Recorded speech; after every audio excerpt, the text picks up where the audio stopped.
everyone, this is Sage. Welcome back to VALORANT Esports Beginner Guide EP2. In the last episode, we talked about how the VALORANT Esports ecosystem works and how VCT is structured globally. But when you actually watch a match, you will probably hear a lot of words that's confusing at first, like echo, force buy, and retake. So in this video, we're going to break down some of the most common terms used in VALORANT Esports broadcast. The next time you watch a match, you will understand exactly what the commentators are talking about. First, let's go over some basic map terms. The defender spawn is often called CT. In Chinese, it's 警家, which stands for counter-terrorist. This term actually came from Counter-Strike, and even though VALORANT doesn't have terrorists, players still use it out of habit. On the other side, the attacker spawn is called T. In Chinese, it's 匪家, short for terrorist. So basically, CT means defender space and T means attacker space. Simple as that. Next up is the economy. At the start of every round, players have to buy their equipment, but since money is tied to wins and losses, every decision really matters. When money is low, teams will go for an eco, spending as little as possible this round to build up for the next. Sometimes though, in a crucial round, they will go for a force buy, go all in on weapons and leaving themselves no room for the next round. If the team has enough money, they will go for a full buy, strong guns, full armor, fully equipped. And when money is somewhat in between, there's a half buy. Some players investing in better weapons while others save just to keep enough firepower for the whole team in the round. Then, let's talk about some terms related to spike planting. One common play is a fake defuse, when defenders pretend to defuse the spike, trying to bait attackers into picking. Now, depending on where the spike is planted, there are a few different terms. Since every map is different, each side also has its own standard spot, and planting there is called a default plant. If it's tucked into a hidden well-covered corner, that is called a safe plant. In Chinese, it's 安全包, because the planter is protected during the plant. On the flip side, if the spike is placed in an open area visible from multiple angles, it's an open plant. In Chinese, it's 世界包.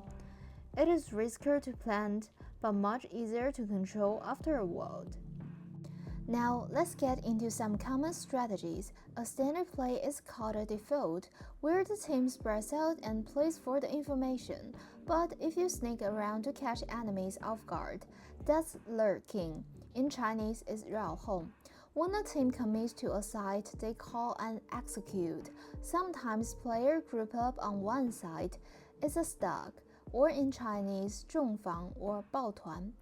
In this clip, the attackers see A is empty and quickly take it. That's a rush. If things goes wrong, they switch to another side. That's a rotate, 换点. And once the spike is planted, the position of attackers and defenders kind of switch.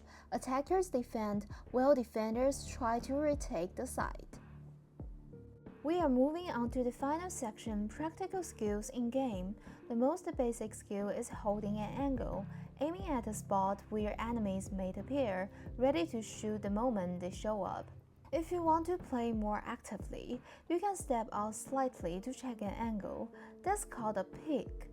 But if you peek too often, you become predictable. So instead of peek, you can swing out, moving out wider and faster to catch your opponent off guard.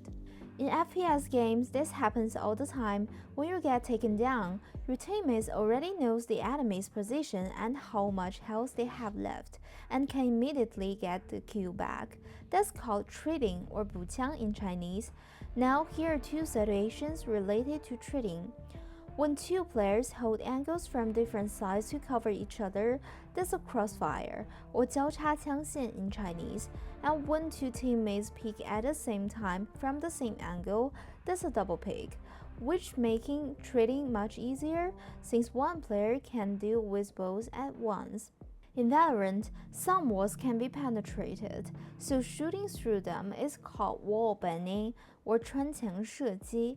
If you land a clean headshot to kill your enemy for one shot, that's a one type. And if the enemy survives, you can call out tanked or 残血 in Chinese, meaning they are very low and your team can quickly finish them off. I hope this quick guide helped you to understanding the basic vocabulary used in Valorant Esports. And if there are other terms you've heard and curious about the meanings, feel free to leave them in the comments. In the next episode, we'll actually watch a VCT match together and I will walk you through how to follow the game round by round. That's all for today. I'll see you in the next match.